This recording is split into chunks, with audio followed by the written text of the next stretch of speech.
Greetings, I am a woman in my mid-40s, and I'll be maintaining a degree of vagueness in the details to protect my anonymity. My ex-husband and I first crossed paths during my late teens, and after 3 years of being together, I found myself expecting a child. Given the unexpected nature of the pregnancy, we made the mutual decision to tie the knot. While our financial situation wasn't ideal for marriage, we believed we could make it work with a baby on the way. He picked up extra work shifts, and I did my best to contribute as well. Before we knew it, our first child had arrived. When our little one was about 9 months old, I discovered that I was pregnant once again. Our finances were stretched thin, and I was hesitant to proceed with the pregnancy due to the toll the previous one had taken on my health. However, my ex-husband insisted that we go through with it. By the time I reached my mid-20s, I was already a mother of 2. This was not how I had envisioned my life, but at that point, my options felt limited. Our marital life, I must admit, was far from a happy one. He resented me for not being more physically intimate, but after working 2 shifts myself and returning home with toddlers from daycare, I was hardly in the mood for such intimacy. The days seemed to blur together, and before we knew it, a year had passed. I had hoped that things would improve as our children grew, but sadly, it was quite the opposite. My relationship with my husband deteriorated rapidly. There seemed to be no solution in sight. By the time our oldest child was 12 and the younger one was 11, approximately 9 years ago, I received a devastating diagnosis of breast cancer. The prognosis was grim, and the doctors believed I had less than 6 months to live. When my husband learned of this, his reaction was surprising. He became distant and emotionally closed off. I initially assumed he needed time to process the news, but that wasn't the case at all. It turned out that he had decided to divorce me because of the prognosis. In his eyes, I was a lost cause, destined to die soon, and he thought it would be better for our children not to witness my passing. Hearing those words shattered me, and I lost the will to carry on. I reached a breaking point to the extent that one of my physicians recommended trying a new experimental medication that was showing promising results. At first, I hesitated. I hadn't seen my children in over 3 weeks, and every attempt to reach my ex-husband resulted in him hanging up on me or denying me access to them. Still, I considered that perhaps giving the medication a chance might help me regain some semblance of normalcy and possibly salvage our marriage. With that in mind, I decided to take the medication. It did work, although it required a mastectomy to remove the tumors primarily located in my right breast. The doctors were optimistic about my prognosis, but my husband's reaction was far from encouraging. When I shared the good news with him, and we met in person, he took one look at me and expressed his lack of physical attraction to me in my fragile state. He couldn't understand why he should remain with someone he wasn't drawn to, and he informed me of his intention to proceed with divorce proceedings. To say I fell into a deep depression would be a vast understatement. Eventually, the divorce papers arrived in the mail, and after ignoring them for a week, coupled with numerous messages from both my husband and my children, I finally signed them. It took me some time to come to terms with the fact that my family, the only thing I had known for the past 12 years, was no longer there. I felt overwhelmingly despondent, but I forced myself to venture out and explore new experiences in the hope of finding something worth living for. That's when I discovered rock climbing. There was something about the struggle and the pain you endure while scaling those chunks of rock, all to witness the most breathtaking views that made every hardship worthwhile. This new passion resonated deeply within me, and over the last 8 years, I became an avid rock climber. Through these climbing sessions, I crossed paths with my now husband. We met some years after my divorce, and after being friends for a year, we decided to take the leap and start dating. Despite having a few trust issues, he was patient enough to take things slow with me. When he asked me to marry him, I didn't hesitate to say yes. I had already formed strong bonds with his family, and my relationship with his daughter felt almost like she was my own. So, marrying him was a decision that didn't require much heavy contemplation. My husband is a lawyer at a prominent firm in our city, which affords us a comfortable lifestyle. My stepdaughter, who is about to turn 18, is dearly loved by both her parents and their extended family. She is set to gain access to her trust fund, which reportedly holds more than $2 million. Being a driven and career-oriented young woman, she intends to use the money to attend the Ivy League university where she has been accepted. What I didn't anticipate was the fallout after she publicly thanked everyone, including me, for supporting her career and trust fund endeavors. Over the past 9 years, my attempts to reach out to my biological children have been met with rejection. They brushed me aside, ignored my calls, and made it abundantly clear they wanted nothing to do with me. I suspected this was due to my ex-husband's influence. However, when they saw my stepdaughter's post about the trust fund, they suddenly reappeared in my life, bombarding me and my stepdaughter with messages, essentially asking for money. They expect me to step back into their lives and play the role of their mother just because I married into a wealthy family. I find myself at a loss about how to handle this situation. While my husband is understanding, I sense that this situation will worsen if I don't address it promptly. I am uncertain about what to do next. Thank you all for your replies and comments. I took your advice and confronted my ex-husband. I warned him that if he continued to harass my family, I would obtain a restraining order against him. He argued back, claiming that I hadn't cared enough about the family to rebuild our relationship. It was evident he felt entitled to my resources. Frustrated by his attitude, I ended the call. I felt shattered after our conversation, questioning whether I had been a bad mother to my biological children. Their rejection over the years made me wonder if it was my fault. Since my last update, my stepdaughter has been continuously harassed by my ex-husband. She described a man stalking her, and I am certain it is him. I urged my husband to pursue a restraining order based on the evidence we had of these incidents. We successfully obtained the restraining order against my ex-husband, and since then, the harassment has ceased. However, my stepdaughter remains deeply disturbed by the experience. I can't shake the feeling that all of this is my fault. I can't help but think that if I hadn't entered their lives, they might have been happier. I've discussed this matter with my husband, and he's doing his best to assure me that this situation isn't my fault. However, whenever I look at my stepdaughter, I can't help but feel an overwhelming sense of guilt. I hope that with time, I'll begin to feel better.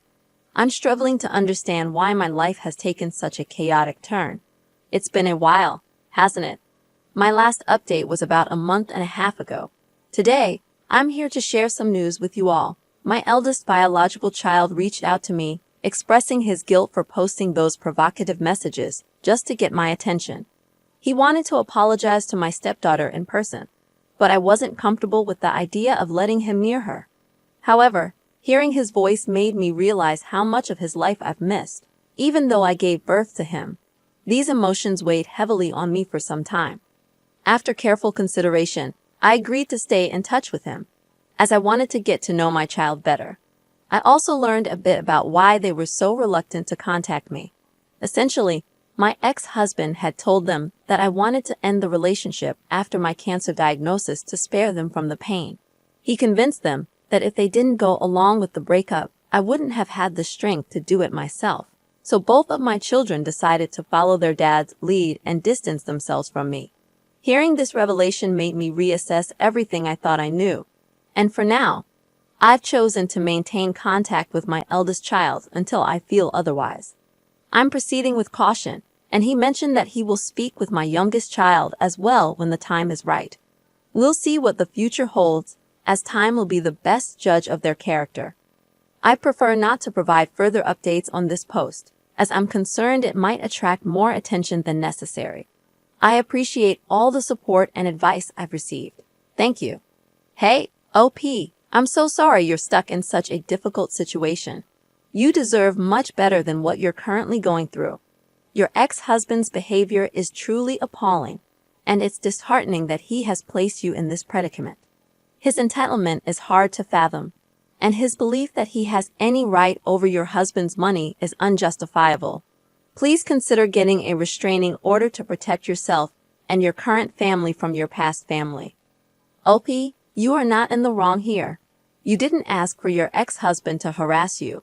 and you deserve support and understanding during this challenging time. He made the decision on his own. This isn't your responsibility in any way, shape, or form. Please try not to carry the burden of guilt for circumstances that were beyond your control. You shouldn't blame yourself. You've tried your best to be there for them, but every time you reached out, they shut you out.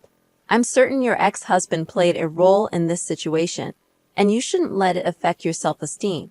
I'm a 43-year-old woman with a 24-year-old son. I had him when I was quite young, and his father was never involved in his life. When he found out I was pregnant, he chose to leave.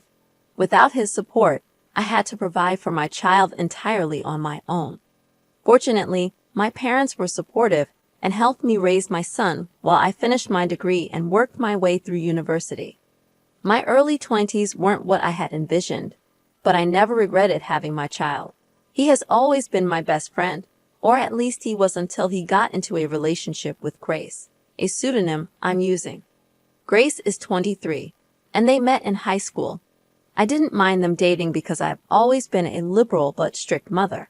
I had frank conversations with my son about the challenges of teen pregnancy and was very clear about my expectations. Luckily, he understood and avoided making any rash decisions. However, ever since they started dating, I noticed a change in my son. He started distancing himself from me, which I could attribute to him becoming a man and wanting his space. But it wasn't just that. He refused to spend time with me and avoided genuine conversations. I tried to figure out if I had done something to upset him, but I couldn't pinpoint the issue until I met Grace in person. The moment I saw her, I realized what the problem was. Grace harbored animosity toward me. I could sense it in her eyes during dinner. She often made snide remarks about how she thought I must be lonely because my partner had left me, and I had to work long hours to provide for myself. She was incredibly opinionated and unbending in her beliefs. From what I gathered, she despised the fact that I chose to be a single parent without dating around. According to her, I was monopolizing my son's life by not providing him with a father figure. She believed that if I had given my son a male role model, he would have grown into a better person, a real man, she asserted. This conversation took place around 6 months into their relationship. Recognizing the alarming signs, I attempted to talk to my son about it, but he promptly dismissed my concerns. He argued that Grace made him happy, and I needed to respect his individuality. While I understood his perspective, I couldn't help but worry. In my heart, I hoped their relationship would run its course, but to my surprise, they stayed together over the years. It wasn't inherently a bad thing, but the red flags I noticed kept multiplying, and it felt like I was the only one seeing them. Despite the strain in my relationship with my son, I tried my best to be happy for him. I wanted nothing but the best for my child. 2 months ago, they came to announce their engagement. I was a bit taken aback by the news, but ultimately, I was happy because my son was happy. During the wedding preparations, my mother asked me to uphold our family tradition with my soon-to-be daughter-in-law, as I had never gotten married. The tradition involved breaking a plate after the wedding, a fun custom passed down through generations. I thought it was a small gesture to honor our heritage. When I approached them about the tradition, Grace scoffed at me, suggesting that I should abandon my culture since we were now in America. According to her, Americans didn't engage in such uncouth behavior as breaking expensive china to preserve outdated traditions from our homeland. To my shock, my son sided with her, insisting that I should adapt to the times and let go of the tradition. He even went so far as to claim that since he was born in America and his dad was American, he felt no connection to that aspect of his heritage. Those words deeply shook me. I felt incredibly humiliated, so I ended the conversation. However, they persisted, posting numerous passive-aggressive messages on social media, vilifying me in the process. It was heartbreaking to witness the extent of my son's animosity toward me. Grace had complete control over him, and I couldn't help but feel disappointed in myself. Determined to take a stand, I decided to make a significant change.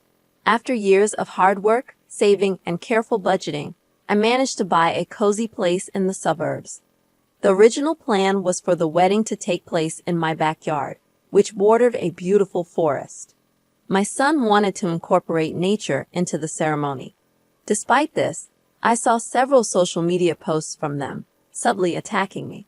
Aware of their budget constraints, I knew booking a venue would exceed their financial limits. Frustrated by their behavior, especially after seeing the fifth post targeting me, I informed them that I wouldn't host the wedding at my house anymore.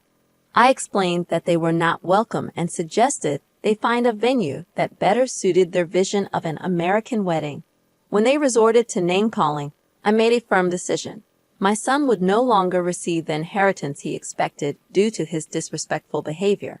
Since then, my phone has been inundated with voicemails, some with my son pleading for reconsideration, while Grace screamed in the background.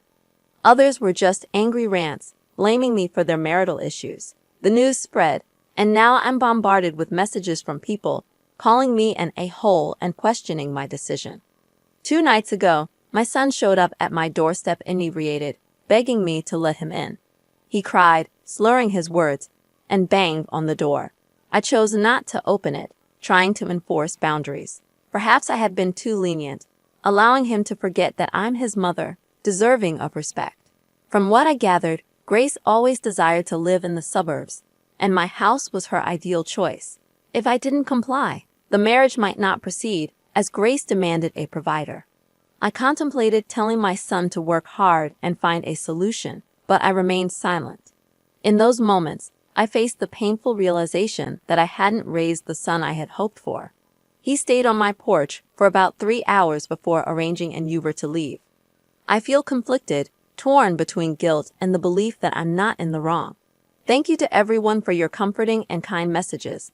I truly appreciate your support and reassurance, especially those insisting that I'm not entirely at fault.